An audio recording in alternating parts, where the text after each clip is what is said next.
Hey, c'est tous les aujourd'hui on se retrouve pour la deuxième review du pack de Devastator Legions avec Scrapper. Comme pour Mixmaster, et c'est pour ça que je les fais tous les deux en premier, j'ai déjà présenté Scrapper sur ma chaîne, mais c'était une autre version, comme pour Mixmaster, une version simple, donc qui n'était pas dans le pack. Il y a quelques différences que je présenterai après. Mais donc nous avons ici Scrapper dans son mode alternatif qui est une chargeuse, comme son mode alternatif G1, mais ici en jaune G2, plutôt qu'en vert et violet G1. J'aime beaucoup ce mode alternatif, je le trouve très très cool. Alors Scrapper en Revenge of the Fallen est l'un des seuls avec Overload et Hightower à ne pas avoir été fait en jouet tout seul. Évidemment les autres, si on considère qu'il y a plus de membres que ça dans Devastator, mais Devastator est une histoire compliquée. Et donc Scrapper n'a pas été fait comme ça, et Scrapper a dû attendre Studio Series pour avoir été fait en Deluxe ou Voyager. Il a été fait en Voyager, je le trouve vraiment très cool, et ce mode alternatif là, du Legends, je le trouve vraiment plus réaliste que le mode alternatif du Voyager Studio Series qui lui ne ressemble à rien. Je l'aime bien, il est joli, mais il ne ressemble pas du tout à un mode alternatif terrestre. Donc nous avons ici une chargeuse jaune avec les pneus ici en gris et les jantes peintes en jaune, ce qui est sympathique. Après c'est un jaune, ça se voit que ça a été peint, hein. En dessous, on voit rien. On a du bleu qui aurait peut-être mérité une deuxième couche par endroit et qui ne va pas complètement jusqu'en haut au niveau de la vitre. On a un logo Decepticon sur le dessus et de la peinture grise. Ici, il n'y a plus que les yeux à voir et on aura vu toutes les applications de peinture de ce Legends. Au niveau des articulations, la pelle peut un petit peu bouger comme ça. Vous voyez, c'est vraiment pas beaucoup. C'est sûr que là ça va très loin en arrière, mais c'est à la fois pour la transformation et pour le mode bras, puisqu'il se transforme en bras et plus en jambes. On a un ball joint qui commence à casser ici, je viens de remarquer ça. Ça m'étonne, je l'avais jamais vu avant. Et on a le port ici pour la combinaison, on verra le mode combiné quand on fera la vidéo sur Devastator le 24 décembre normalement. Si je ne me trompe pas dans les jours, si je ne suis pas en retard. Donc nous avons ainsi Scrapper. La comparaison avec la version normale, et vous pouvez voir que la plus grosse différence qu'il y a, c'est le jaune. Celui-ci paraît plus orangé, je sais pas comment ça donne à la caméra, j'ai l'impression que celui-ci paraît plus brillant, mais c'est juste qu'il est plus jaune, il est plus jaune pâle, et du coup ça ressort bien sur la caméra, alors que lui est plus orangé, un jaune plus profond. C'est la première grosse différence. Une autre différence est au niveau des dents. Sur la pelle, vous pouvez voir que la version simple ici a des dents beaucoup plus fines et pointues, alors qu'ici c'est des dents plus larges. Voilà. Donc des différences qui se voient quand même un petit peu, même s'il faut savoir lequel est lequel, on sait que ce sont deux différents.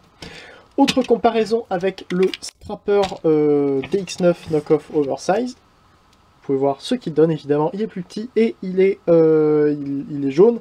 Et je préfère largement le mode alternatif du Legends Revenge of the Fallen que celui-ci, qui est pas très très beau.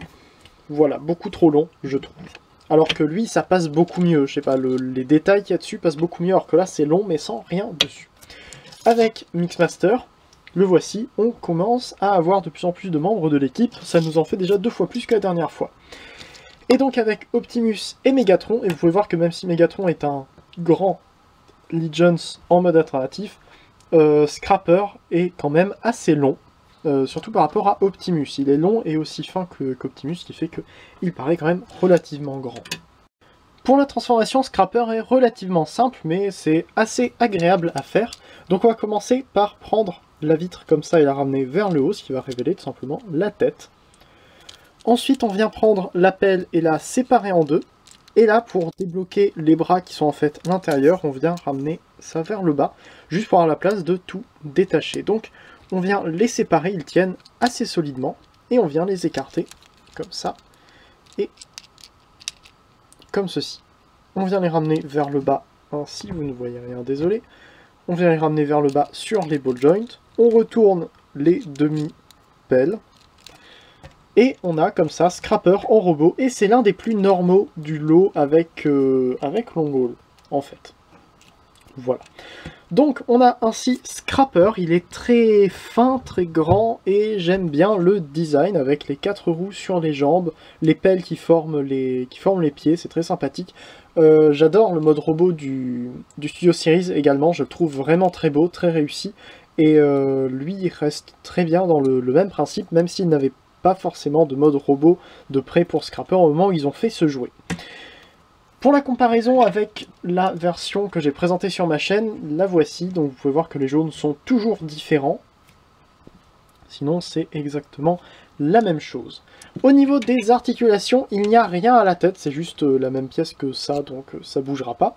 Les bras sont sur le ball joint et peuvent aller comme ça et vers l'extérieur, assez simple. Et les jambes vers l'avant, vers l'arrière, assez loin vers l'arrière quand même, hein, c'est impressionnant. Et les pieds comme ça et qui peuvent tourner, ce qui est toujours sympathique. Mais avec des jambes de cette longueur là, c'est sûr qu'un genou aurait été mieux. Même si sur Daily Jones, vu le prix que ça coûtait, ils ne pouvaient pas spécialement en mettre. Voilà. Pour la comparaison avec Scrapper Steel G1, qui est forcément plus grand, vous pouvez voir que, évidemment, c'est complètement différent. Il n'a plus la pelle dans le dos, il a la place des jambes, il utilise le dessus de son mode alt au niveau du torse, alors que là, il utilise une pièce qui n'apparaît pas dans le mode alternatif, même si ici, on pourrait dire que c'est peut-être une pièce qui n'est pas censée apparaître dans le mode alt. C'est pas grave, faut regarder le Studio Series pour être plus sûr du design que c'est censé être.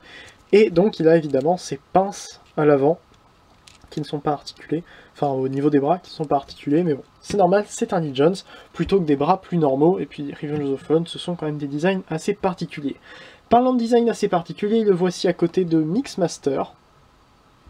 Ce qui est pratique avec ceux que j'ai en double, c'est que je n'aurai pas à les transformer tous les deux, donc ici c'est la version que j'avais présentée seule. Donc voilà ce qu'il donne, voilà, pour le moment ça rend assez bien, mais on verra ce que ça donnera avec les autres membres. Et enfin, avec Optimus et Megatron.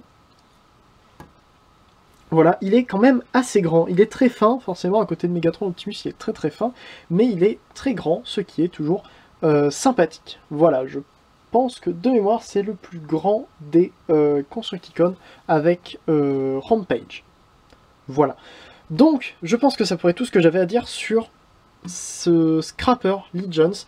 Contrairement à Mixmaster que je conseillais pas spécialement, Scrapper je le conseille pour un petit Lee Jones, même pour de l'army building, vous voyez avec deux ça commence à rendre bien, mais je pense que si on en a plein, ça doit rendre encore mieux.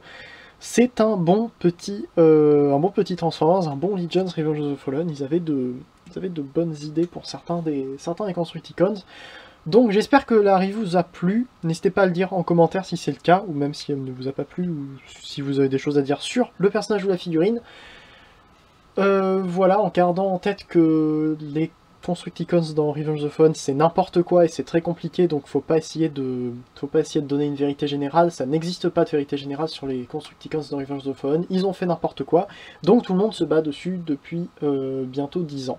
Donc, n'hésitez pas à parler de ce petit problème en commentaire si ça vous plaît, hein, on essaie d'attirer des commentaires comme on peut. N'hésitez pas non plus à aller sur les chaînes des Visast Transformers qui se trouvent juste après ou juste en dessous en description, ainsi que sur le forum transformerfr.com, et le serveur Discord de l'Arche pour toutes les nouveautés et tout ce que je peux avoir à dire d'intéressant ou non, ainsi que tout ce que les autres peuvent avoir à dire d'intéressant ou non. Voilà, donc c'est à peu près tout, on se retrouve normalement demain pour la prochaine review du Devastator December, et donc la prochaine review de ce set là. Si vous avez vu la vidéo que j'ai sortie hier, donc enfin la veille de la sortie de cette vidéo là, vous savez déjà qui viendra après. Donc on se retrouve bientôt pour une prochaine vidéo. C'était Dark, fin de fin d'un jour, fin de fin d'un jour et salut.